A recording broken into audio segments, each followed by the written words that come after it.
అదేమంటే మా తాత రాజారెడ్డిని చంపింది, లేకపోతే ఆయన తండ్రి రాజశేఖర రెడ్డి మరణంలో కానీ, లేదా సొంత బాబాయ్ వివేకానంద రెడ్డి గారి హత్య, ఇవన్నీ కూడా తెలుగుదేశం హయాంలో జరిగి, లేకపోతే చంద్రబాబు నాయుడు గారు చేయించారు అన్నట్టుగా మాట్లాడుతున్నాడు. అసలు ఏంటి నిజంగా వాటి వెనక చంద్రబాబు నాయుడు గారి పేరు అసలు ఉందంటారా? ఎట్లా చూడాలి ఆయన మాట్లాడే మాటలు? జగన్మోహన్ రెడ్డి గారు 2019 నుంచి 24 దాకా అధికారంలో ఉన్నాడు కదండి. గాడిదలు కాసాడా ఇవన్నీ చంద్రబాబు చేస్తే? అసలు ఏం చేయని వాళ్ళనేమో ఆ కేసు ఈ కేసు అని చెప్పి లోన్ వేయించాడు తెలుగుదేశం వాళ్ళని. అవునా? సొంత బాబాయిని, సొంత తాతని, సొంత వాళ్ళ మనుషుల్ని చంపేస్తే ఊరుకుంటాడా? అసలు అయినా చంద్రబాబు గారికి ఇలాంటి హత్య రాజకీయాలు ఆయనకి పడవండి. ఆయనకి ఏంటంటే ప్రశాంతంగా అధికారంలో ఉంటే రాష్ట్రం డెవలప్మెంట్, సంక్షేమం అని చూసుకుంటాడు. ఒక విధంగా చూస్తే పార్టీని కూడా మర్చిపోతాడు ఆయన చంద్రబాబు గారు. ఓన్లీ రాష్ట్రం, స్టేట్ డెవలప్మెంట్.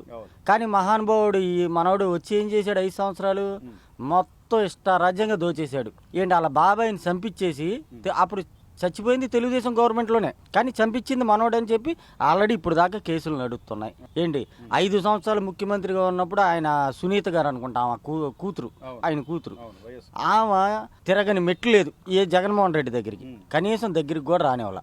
ఆ తర్వాత రోమర్స్ ఏమి వచ్చినాయి? నువ్వు కాముగా ఉంటే ప్రశాంతంగా ఉండు, లేదంటే అవినాష్ రెడ్డి బీజేపీలోకి వెళ్ళిపోయి ఇదవుతాడు, అది ఇది తేడా వస్తుంది నీకు అన్నాడు. కొన్ని రోజుల తర్వాత ఏం జరిగింది?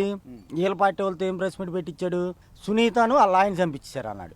అంటే ఈ మాటలను బట్టి, ఈ ప్రెస్ మీట్ని బట్టి ఏమో అర్థమవుతుంది. కొన్ని రోజుల తర్వాత ఏమన్నాడు? ఈయనకి అక్రమ సంబంధం ఉంది, వాళ్ళు ఏమైనా చంపించారేమో అన్నాడు. ఇన్ని డ్రామాలు ఆడాడు సొంత బాబాయ్ మీదే. ఆడేడికి ఒక పక్క షర్మిల కొద్దిగా సపోర్ట్ ఇవ్వబట్టి సునీతకి కొద్దిగా గట్టి ఎక్కేసేసి సుప్రీం వాస్తవాలు తెలిసి సుప్రీంకోర్టు మెట్టు దాకా వెళ్ళింది. అదేమంటే హరికృష్ణ గారు చనిపోయినప్పుడు చంద్రబాబు నాయుడు గారు కేటీఆర్తో ఏదో పొత్తు గురించి మాట్లాడాడు, శవరాజకీయాలు చేసింది చంద్రబాబు అది అని చెప్పి మాట్లాడతాడు.